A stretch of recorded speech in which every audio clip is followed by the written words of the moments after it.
Yo! Welcome back sa aking YouTube channel mga pare ko. Kamusta kayo? What's up? What's up? What's up? Okay. Bago tayo mag-umpisa, gusto ko lang pasalamatan ng mga wala sawa sa sumusuporta sa mga ginagawa kong kabutihan dito sa mundong ibabaw. Syempre ng Distinctive Clothing kay Madam Alex Llagas. Maraming salamat Madam Alex Llagas.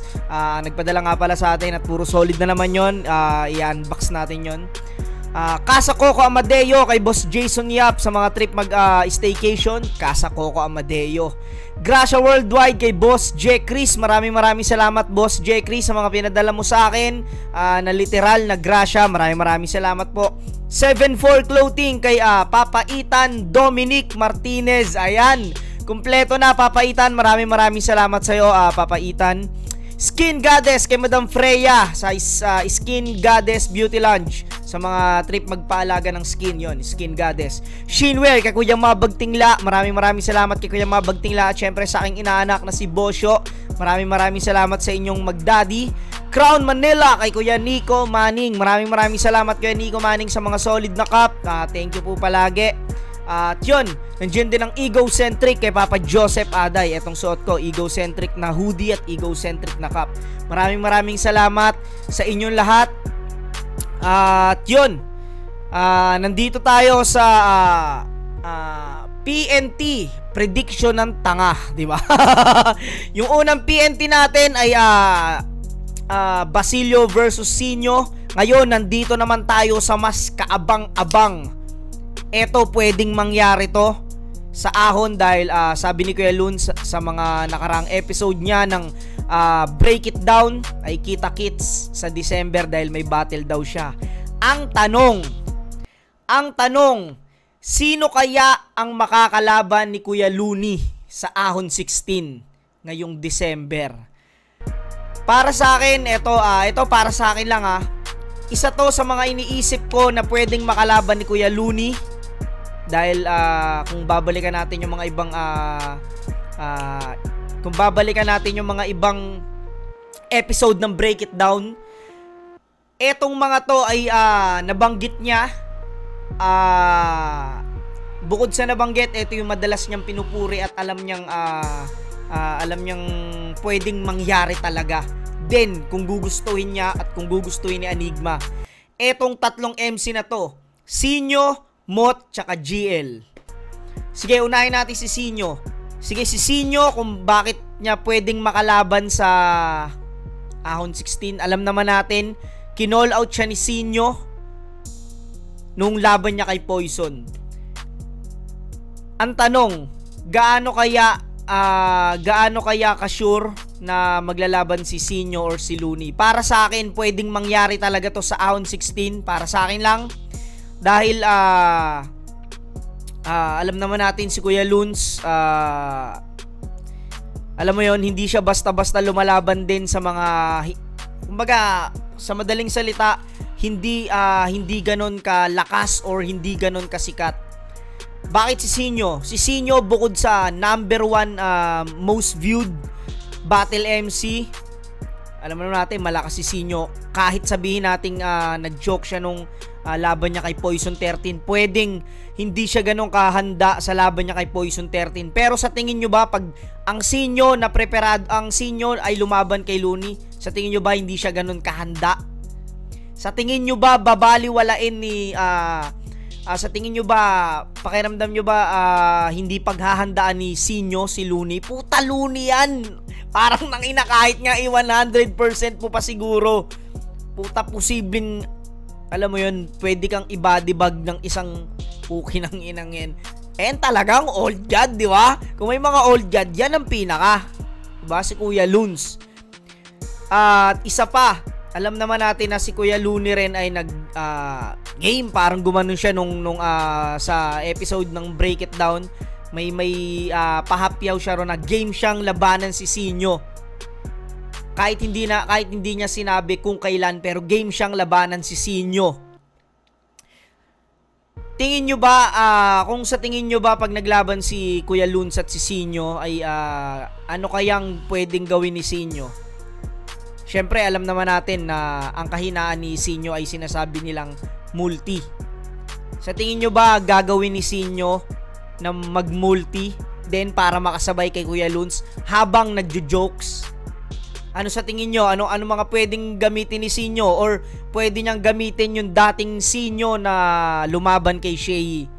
Pwede kasing, alam nyo kung tutusin, minsan pinipili lang ni Sinyong pinipili lang ni Sinyong gawin yung mga lines or pinipili lang minsan ni Sinyo na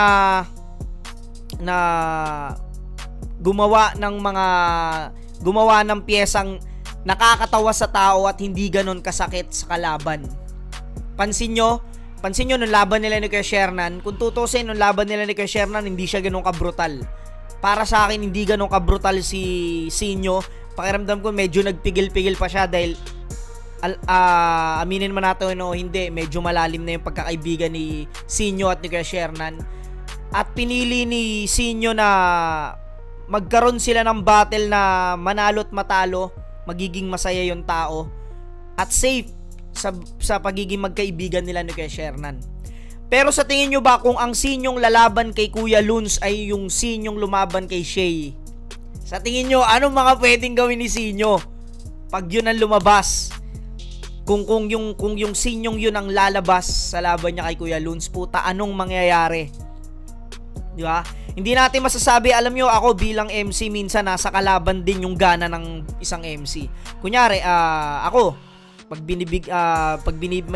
aminin ko, may mga laban ako na parang hindi ko trip yung kalabang ko, pero ginagawan ko pa rin siya ng magandang laban, pero hindi talaga siya talagang alam mo yon, yung talagang binuhos ko talaga rin yung lahat ng gusto kong sabihin.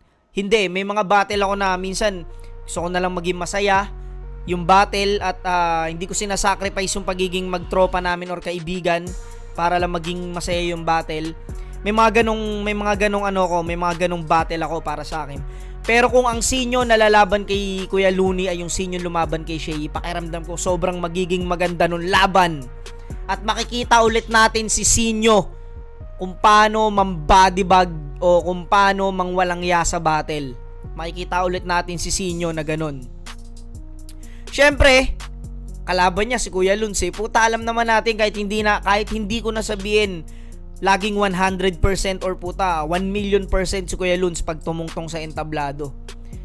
Sana ang makalaban ang lumabas naman na Looney, dalawa para sa akin Looney, ito mga dalawang paborito kong laban ni Kuya Loons. Looney na lumaban kay Aklas at Looney na lumaban kay Tipsy D. Kahit ano sa dalawang yon, pakiramdam ko puta sobrang magiging maganda nung laban. Looney na lumaban kay Aklas. Yung Looney na lumaban kay Aklas, puta, alam mo yon, yung maraming mga haymaker na jokes, maraming malalakas na jokes yung Looney na yon, pero puta classic pa rin dahil yung jokes niya na naka-multi, tas yung pinaka tema nung yung topic, yung nagpare. Tingin nyo kung ganun yung Looney lalabas sa laban ni Sinyo, magiging classic dahil alam naman natin si Sinyo ay magaling mag-jokes, tapos magaling din mamersonal. Pakiramdam ko epektibong Looney yung lalabas kung magiging maganda yung laban kung yung Looney lalabas ay yung Looney lumaban kay Aklas. Dahil puta, sobrang gaganda ng mga jokes at sobrang puta unique ng mga jokes ni Kuya Loons doon. Isa yon para sa akin sa mga battle na kumpletos recados para sa akin. Yung Looney na yon dahil doon makakita ka ng puta yung mga scheme ni Kuya Loons doon, yung mga multi, yung mga jokes, pati kung paano niya sinabayan yung aura ni Aklas. Kumbaga kung yun yung Looney lalabas or higit pa, puta, pakiramdam ko sobrang ganda na magiging battle. Pwedeng kahit yung Tipsy D, yung Looney Tipsy D, yung Looney lalabas ay yung lumaban kay Tipsy D. Yung Looney lumaban kasi kay Tipsy D, alam naman natin, puta, yun panira ng karir.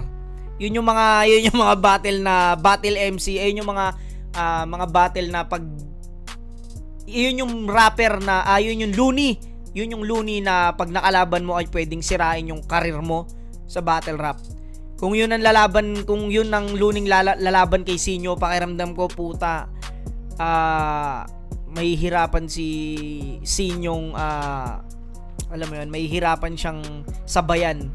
Kasi iba yun eh. Kung pansin nyo, iba yung ginawa ni Kuya Luns kay Tipsy D. At kung yun yung lalabas na luni, puta, ibang klase yun. Pero kahit wala dun sa dalawa na yun, alam kong pag si Kuya Luns ang bumatel sa December, puta, sigurado kung damn, sulit ang motherfucking ticket. Kung kung babattle nga talaga si Kuya Luns sa Ahon 16. Abangan natin kung anong gagawin nila, kung anong gagawin ni Sinyo, kung anong gagawin ni Kuya Luns pag sila nagharap sa Ahon 16 sa December. Okay, mapunta naman tayo sa pangalawang MC na pakiramdam kong lalabanan ni Kuya Luns or pwede niya makalaban sa Ahon 16. Syempre, walang iba, nag-iisang undefeated na pinakabata at undefeated sa dalawang liga, PSP at Flip Top. Mot, syempre, alam nyo na yan, puta. Kung bakit isa si Mot sa naisip kong makakalaban ni Kuya Luns sa December sa Ahon 16, isa sa kung pwedeng makalaban si Mot dahil alam naman natin kung gaano rin kataas or kung gaano rin kabilib si Kuya Luni sa taong to.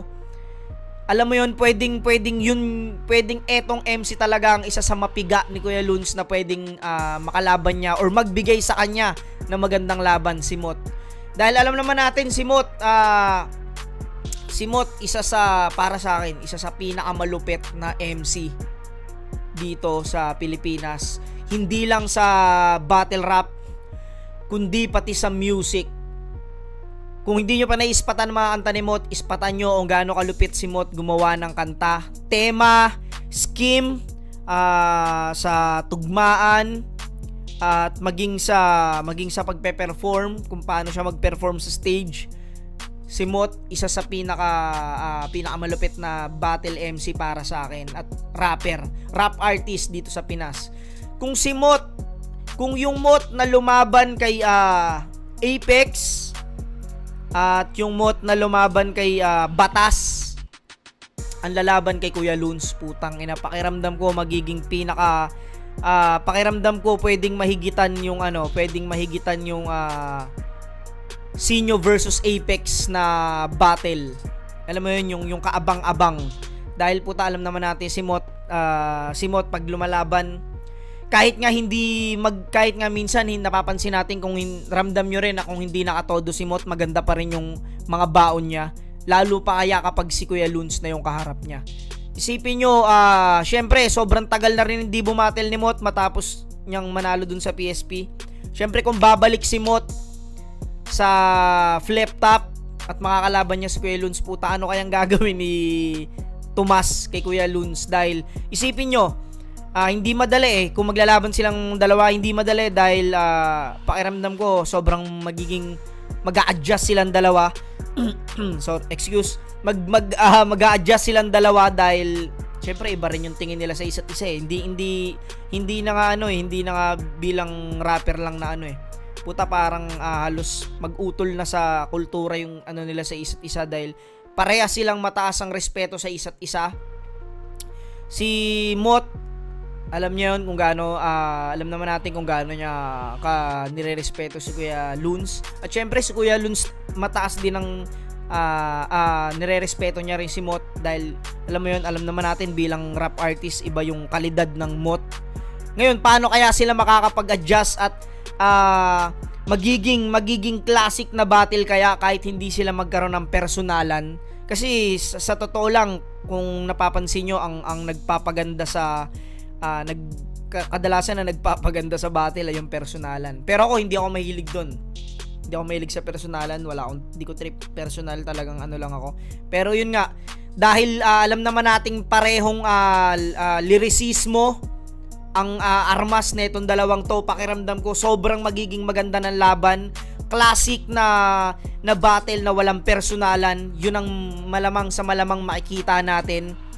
At kung paano nila i-adjust yung kung paano sila parehas mag-a-adjust kung paano sila magpapagalingan sa stage na sa pamamagitan lang ng jokes at lyricismo, teknikalan. Alam naman natin, puta, si Kuya Luns, sa tingin nyo ba gagawin ba ni Mot na personalin si Kuya Luns? Puta, alam niya naman na iba rin yung tingin niya kay Kuya Luns. Tas hindi rin naman si Kuya Luns, hindi rin naman ganun ka sa para personalin si Mot. Paano kaya gagawin nila? Ano kayang gagawin nila pag naglaban silang dalawa? Paano kayang pag-a-adjust? Pakiramdam ko sobrang kailangan nila ng matinding pag-a-adjust para maging classic yung battle ng Looney at Mot. Parehas pa silang isa buhay champ. Alam mo yun, parehas silang may titulo at parehas malupit, parehas kayang gawin lahat.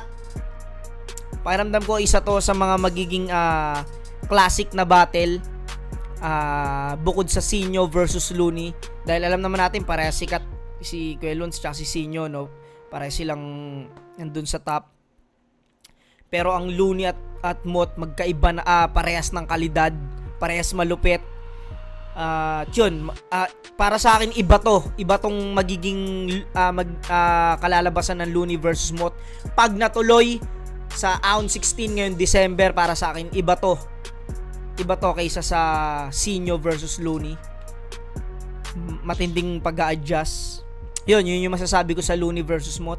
Yun, pupunta naman tayo sa pangatlong MC na napipiga kong pakiramdam kong pwedeng labanan ni Kuya Luns. Syempre, ang kaka-champion lang sa isa buhay 2024. Syempre, ang motherfucking GL, di ba? May motherfucking dapat para maangas. Syempre, ang nag-iisang GL. Ang isa sa mga nagpauso ng old god na nag-umpisa sa pag-call out ng mga old god. Syempre, ang nag-iisang GL. Kung bakit si GL, pakiramdam ko, hindi lang ako, alam ko, pati kayo, ramdam nyo kung gaano kabilib din si Kuya Luns kay GL. At parang si GL ang pumalit kay Balakid. Para sa akin, si GL ang pumalit kay Balakid, in-upgrade na Balakid palalo. Dahil, syempre, alam naman natin si Balakid, kahit sabihin nating game changer si Balakid. May mga battle si Balakid na madalas siya nakakalimot. Si GL, lahat ng battle niya classic. Meron man siyang isang choke, may isang history siya ng choke kay lip cramp, pero hindi yun talaga totaling tatatak sa isip ng tao. At lahat ng battle niya classic.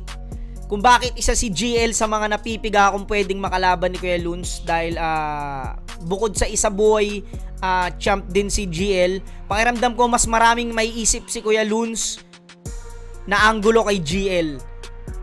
Pwedeng, alam mo yan, puta, Looney yan eh.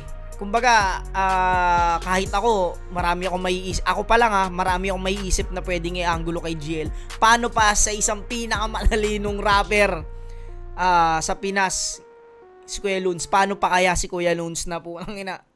Kung gaano katalino yan.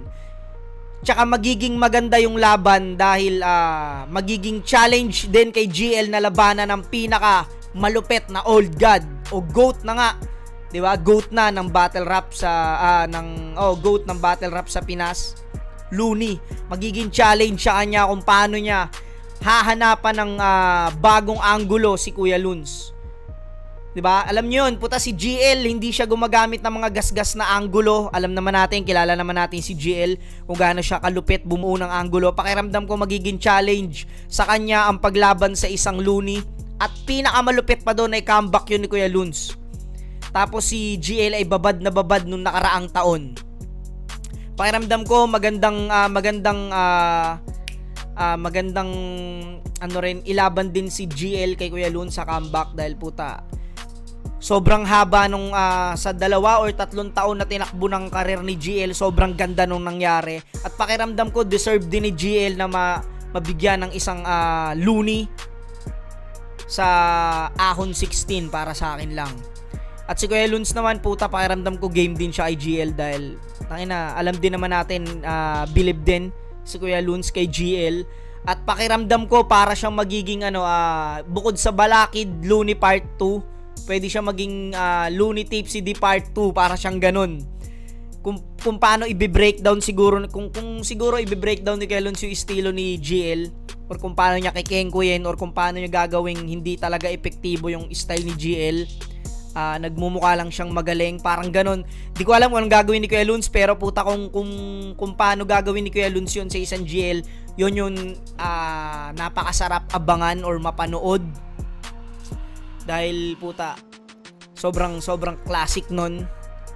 At syempre, alam naman natin, crowd favorite din si GL, kung gaano siya ka-paborito ng crowd. Kaya maganda to kung si GL ang makakalaban din kay Luns sa ahon. Yun, para sa akin, etong prediction ng tanga ay nakikita ko lang to base sa mga nangyayari, pero pwedeng kung babalik si Kuya Luns, pwedeng siguro, alam naman natin, magaling din sa English battle si Kuya Luns. Pakiramdam ko foreign, pwedeng kumalaban siya ng foreign. Hindi natin alam, malay mo puta ilaban sa kanya si Sharon, di ba? Puta, hindi rin imposible yun, o kaya si Disaster, magparto sila ni Disaster sa flip top. Pero para sa akin, etong tatlo yung mga napipiga ko lang na pwedeng lumaban kay Kuya Luns. Pero malay nyo, magbalik si Kuya Luns na hindi mo na siya makikipagpukpukan. Kung pwede, kung pwedeng, alam mo yung maisip bigla ni Kuya Luns na lumaban sa hindi talaga pukpukan. Alam mo yun, yung entertaining na battle lang. Pwedeng kumalaban siya ng, sino ba mga pwedeng, pwede siyang kumalaban ng, sino ba mga entertaining lang na Kuya Shernan? Pwedeng ganun. Pwede kaya siya lumaban kay Kuya Shernan na may topic? Tingin nyo, pwede kaya yun? Kung pampaano lang, alam mo yun, yung warm up lang? Or Tweng? Alam mo yun, pwede siyang lumaban kay Tweng na parang Aklas, Looney, Part 2. Parang ganun yung mangyayari. Lalabanan niya si Tweng. Or sino pa bang pwedeng labanan ni Kuya Luns? Pwede rin sila maglaban ni Batas. Kasi kung magka-comeback si Batas, pwedeng, alam mo yun, magpanagpo sila sa flip top naman. Kasi naglaban na sila sa sunugan, pwedeng si Batas din. Pwedeng marami kang pwedeng pagpilian, pero para sa akin, etong tatlo yung pwedeng para sa akin maaaring makalaban ni Kuya Luns sa Ahon 16 sa December. Kayo, sino naiisip nyong pwedeng lumaban kay Kuya Luns ngayong December Ahon 16, at i-comment nyo yan, no? Para sa akin, etong tatlong to yung mga pinaka pwedeng lumaban sa hari ng tugma. Kaya sa Ahon 16, abangan natin. Yun, abangan nyo pa yung mga susunod na prediction ko. Marami pa ako na-predict na magbabattle sa Ahon 16, na alam mo yun, na ano ko rin base sa mga kung paano nagma-match up si Arik. Pwedeng, yun yung mga nakikita kong pwedeng mangyari. At yun, etong episode na to, hanggang dito na lang. Hanggang sa muli, kung di ka pa nakasubscribe nga pala, subscribe ka sa channel ko para updated ka sa mga ilalabas ko. Marami pa ako ilalabas na bagong content. Pipilitin kong hindi lang makapaglabas ng video reaction, ibang content tungkol sa flip top at sa rap. Yun, kung nagustuhan mo to, syempre paki-like at paki-share, syempre mga pare ko. Yun, hanggang dito lang, hanggang sa muli. Peace out.